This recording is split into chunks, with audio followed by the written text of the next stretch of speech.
রাজধানীর কদমতলী থানার Al Madina nursing home and diagnostic সেন্টারে চিকিৎসায় গাফিলতির অভিযোগে এক নবজাতকের মৃত্যুর ঘটনায় এলাকায় চাঞ্চল্যের সৃষ্টি হয়েছে।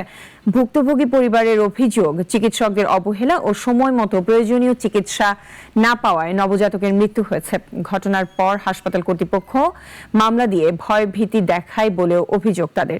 তারা জানায়, এর আগেও ৩ থেকে ৪ জন শিশু এই ডায়াগনস্টিক সেন্টারে ভুল চিকিৎসায় মৃত্যুবরণ করে। তবে এসব অভিযোগের অস্বীকার করেছে হাসপাতাল কর্তৃপক্ষ। শুরু থেকে এখানে দেখানো হচ্ছে, যত টেস্ট এখানে করা হচ্ছে। তো ওনারা প্রথম থেকে বলছে যে প্রসেসিং ভালো আছে। ওনারা বলছে যে না, যে সময় আলট্রাসাউন্ড করেছি তখন বলছে যে না, সবকিছু ঠিক আছে। হ্যাঁ, পরে যে সময় বাচ্চা মারা গেল তখনই বললো কি আমরা মারধর করে বাচ্চা মেরে ফেলছি, বাচ্চার মাকে মারধর করে বাচ্চার মেরে ফেলছি। ওই পাশ ছিল সে ওই যাত্রাবাড়িতে। তখন ওনার নামে আরো মানে অসংখ্য বাচ্চা মারা গেছে। ওই পার গেলে আপনি জানতে পারবেন। ওগুলো আমরা ভর্তি দিই, কারণ অনেক সময় রোগী খারাপ হয়ে যায়, তখন কি করা উচিত আমাদের? তখন কার কোন সময় সই নেওয়া হবে, কি হবে, এটা না। হ্যাঁ, আমার পড়াশোনা তো আছে, আমার পড়াশোনা মেট্রিক পাস। আমি বাচ্চার নাভি থেকে যে ফুলের নাভি খুলে যায় তখন কি হয় ভাই? ব্লিডিং হবে না পেটের ভিতরে? এই ব্লিডিং হয়েছে।